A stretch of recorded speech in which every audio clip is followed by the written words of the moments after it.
안녕하십니까. 거꾸로 투자하는 쇼킹 부동산입니다. 강남 불패 잡는다 시작해보겠습니다. 영상 전에 알람 설정으로 당신의 인생을 바꾸시기 바랍니다. 자, 여러분들 강남 불패란 이야기 많이 들어보셨죠? 강남 아파트에 투자하면 절대 실패하지 않는다는 이야기입니다. 최근에도 이런 기사들이 많이 나오죠. 강남 불패 20년 더 간다 8가지 이유, 부자들이 무조건 강남 불패라 외치는 4가지 이유, 아파트값 평당 1억 단지 속출, 강남 불패 계속되나, 최근까지 이런 기사가 계속 쏟아져 나오고 있습니다. 자, 그 말이 틀린 게 아닌 게 계속해서 고가 아파트 위주로 상승세가 이어지고 있어요. KB국민은행이 수도권 상위 20% 아파트 값을 발표했는데 15억 300만 원까지 올라갔습니다. 지금도요, 좀 거래 급감 이야기가 나오잖아요. 강남이나 서초 지역은요, 여전히 신고가 행진이 이어지고 있다는 부분이죠. 자, 여러분들 아시다시피 15억 초과 주택은요, 대출이 한 푼도 안 됩니다. 자, 그럼에도 불구하고 15억이 뭐예요? 20억, 30억짜리 아파트가 계속해서 늘어나는 거, 그것도 매수세가 붙으면서 늘어난다는 게 굉장히 신기한 부분이죠. 그래서 실제 이런 부분이 기준금리 인상해도 부동산 시장에 영향을 주지 못한다는 전문가들의 근거가 됩니다. 왜? 이렇게 대출과 상관없이 주택을 매수할 수 있는 현금 부자가 많이 있다는 거죠. 실제 30억, 40억 아파트가 계속 거래되는 서초구의 한 아파트 보겠습니다. 반포자이 10월 달에도 벌써 거래가 2개가 터졌는데, 전용 84제곱미터 36억 6천만 원이고요. 전용 216제곱미터는 무려 53억 원입니다. 자, 이 거래 내용만 보잖아요. 부동산 가격이 정말로 안 떨어질 것 같아요. 자, 그런데 조금만 바꿔서 생각해 보시면, 이렇게 아파트가 거래되는 게 이해가 되실 겁니다. 의외로 평범한 직장인도 살 수가 있다는 거예요.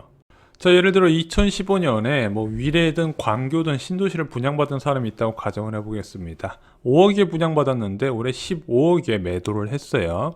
자, 대출 상환하고 양도세 비용 처리하고 나니까 현금이 13억 정도가 떨어지게 됩니다. 자, 이 사람은 이제는 변두리가 아니라 서울 중심부에 직접적으로 투자하고 싶어요. 그래서 나는 월세 살면서 통크게 갭 투자기로 마음을 먹습니다. 어디 살까 보다가 기왕 사는 거 우리나라에서 가장 비싼 아파트 중 한 곳을 노려요. 레미안 퍼스트 봤더니 34억 5천만 원입니다. 자, 이거 사는 거 어려울까요? 자, 이 아파트의 전세는 20억 정도 호가를 합니다. 그러면은 갭금액이 14억 5천만 원 정도 돼요. 자, 이것저것 비용 감안해서 예를 들어 한 15억 정도 있으면 된다 말씀을 드리겠습니다. 자, 이 사람은 아까 주택 처분한 건 13억이 있어요. 그러면은 신용대출 등을 활용해서 2억 자금 확보 후에 매수가 가능하다는 부분이죠. 자, 이것을 보면은요, 5억 정도의 아파트를 분양받았던 평범한 맞벌이 가구가 35억 수준의 최고가 아파트를 사는 것이 가능하다는 거죠. 그래서 이런 15억 초과하는 아파트 누가 살 수 있냐? 대부분 갭 투자가 산다는 거예요. 그것이 어디서 드러났냐? 잠실 지역을 토지거래 허가구로 묶으면서 드러났죠. 토지거래 허가구로 묶었더니 거래량이 7분의 1 수준으로 떨어지더라. 그러면은 7분의 6은 갭 투자였고 7분의 1만 실수였다는 거죠. 상당수가 투자자가 주택가격을 지속적으로 올려놨다, 이렇게 보시면 될 것 같습니다. 자, 강남 불패의 근거는 간단합니다. 자, 이런 식으로 전체적인 수도권 주택가격이 전부 다 올라가게 되면 그 처분한 것을 자꾸 강남에 투자한다는 거죠. 그래서 투자 수요가 계속 몰리는 강남 지역은 투자에 실패할 가능성이 없다. 그래서 많은 사람들이 강남 불패를 외치고 있고, 지금도 이 부분은 유효해 보이고 있습니다. 저희가 예전부터 강조드린 게, 부동산 가격은 꼭대기부터 하락하지 않으면 그 아래 가격대의 아파트 가격도 크게 변하지 않는다 말씀을 드렸습니다. 왜? 위쪽 상단에서 든든하게 받쳐주게 되면요, 키를 맞춰 버린다는 부분이죠. 이걸 의도적으로 맞추든 시장 원리에서 맞추든 어떤 식으로든 맞춰지게 돼 있다는 거예요. 그래서 집값을 잡으려면요, 무조건 초고가 아파트부터 잡아야 된다는 게 바로 이런 이유에 있다는 겁니다.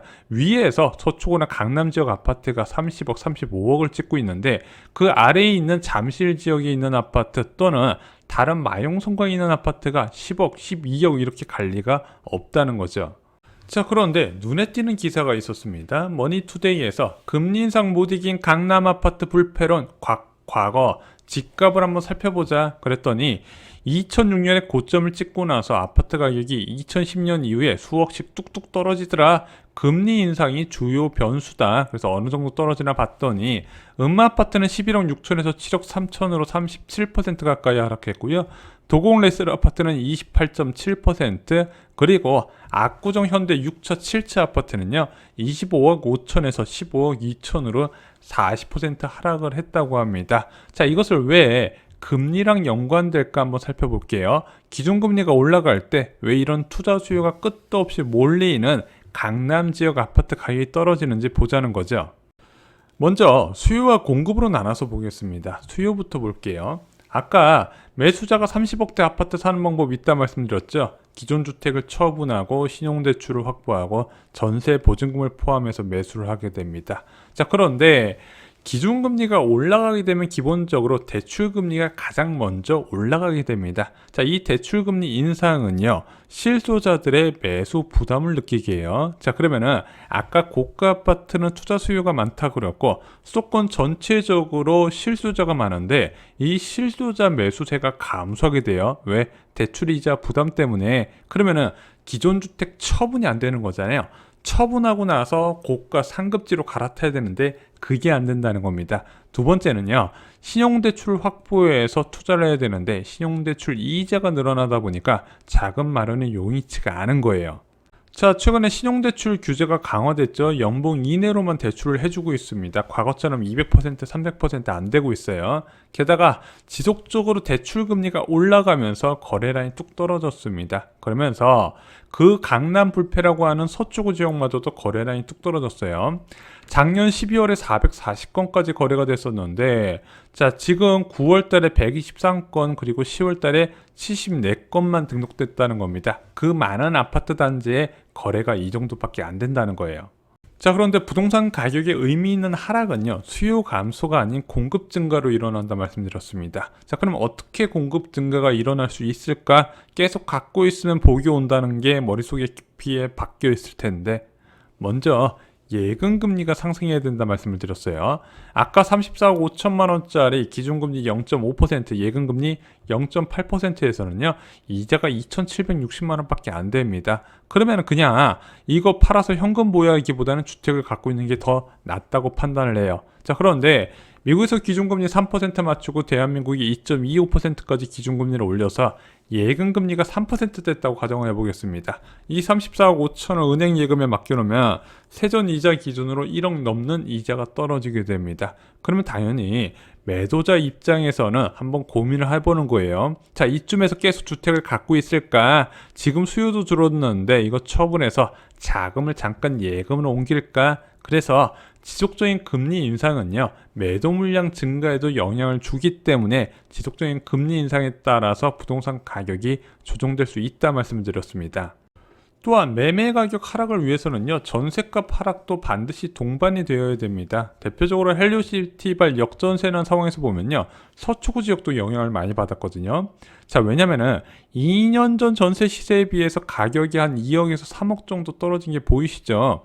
자, 이 정도 하락하게 되면은요, 어쩔 수 없이 집주인은 급매로 내놓을 수밖에 없다는 거예요. 물론 돈 많은 집주인들은 상관없겠지만 모든 집주인들이 이렇게 여유를 갖고 있다는 건 아니죠. 왜? 아까 한 투자자의 예시를 들었겠지만 본인도 영끌에서 들어왔기 때문에 여기서 2억 정도의 추가 자금 마련하는 게 쉽지가 않다는 겁니다. 그래서 이 전세값 결정 요소, 입주 물량과 금리가 동시에 오는 시기에 이런 전세값 하락이 일어나고 보통 급매물 증가로 매매 가격 급락이 나타나는데 결국엔 키포인트는 기준금리라는 부분이죠. 그래서 금리가 올라갈 때 입주 물량이 증가하는 2023년을 유의해야 된다 말씀을 드렸습니다. 그래서 기준금리가 지속적으로 인상했을 때 강남 불패를 깨진다는 게 여기서 나타나는 이야기입니다. 그런데 여기서 전세값이 더 빨리 떨어뜨리는 방법이 있거든요. 어떤 방법일까요? 전세대출을 규제하는 방안입니다. 최근에 고승범 금융위원장이 초고가 전세대출 규제를 검토하고 있다고 이야기하고 있어요. 그래서 이게 지금 12억 선이 될지 15억이 될지는 아직까지는 결정되진 않았지만 좀 다른 의미에서 해석해 볼 필요가 있어서 오늘 영상을 제작했습니다. 왜냐면 이 서울보증보험에서 5억까지 가능한 전세 대출은요, 고가 전세 수요 증가에 큰 영향을 미쳤고요. 이것이 매매 가격 인상 요인도 같이 작용이 됐다는 겁니다. 예를 들어 리센치의 국민평수 전세가 15억이에요. 자, 이 15억 5천짜리 누가 들어갈까 싶지만, 자, 어느 정도 주택을 처분하고 한 8억 정도 갖고 있는 사람 5억 전세 대출 받고 2억 신용 대출 받으면요, 모든 사람들이 선망하는 리센치의 전세로 거주가 가능하다는 겁니다. 자, 5억 전세 대출 받고 2억 신용 대출 받은 게 월세보다 훨씬 저렴한 거예요. 자, 그런데 이 5억 전세 대출은 앞으로 안 해주겠다, 이렇게 되면 어떻게 될까요?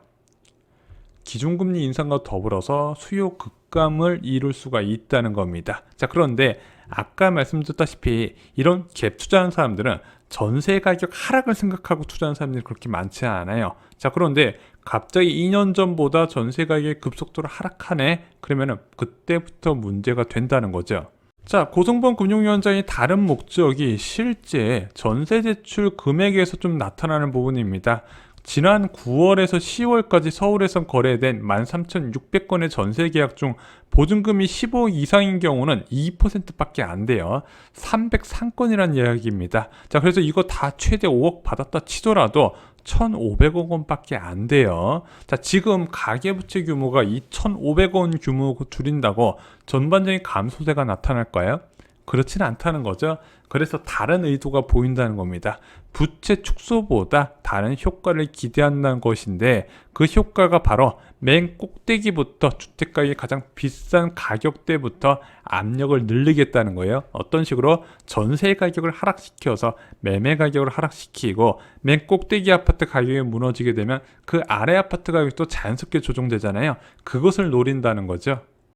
자, 오늘 금융위원장의 다른 목적에 대해서, 숨겨진 의도에 대해서 정리하는 영상을 만들어 봤습니다. 자, 지금 이제 본격적인 금리 인상이 시작됩니다. 2010년, 2011년과 유사한 상황이라고 말씀드렸죠. 대세 부동산 하락기를 불렀던 이 기준금리 인상, 문제는 지금 더 훨씬 더 위험한 상황이라는 겁니다. 자, 저희 쇼킹 부동산원 아파트 교과서 서적으로 공부하시면 미래를 대비하시는 데 큰 도움이 되실 겁니다. 이상으로 영상 마치겠습니다. 좋아요, 구독, 공유 꼭 부탁드립니다. 감사합니다.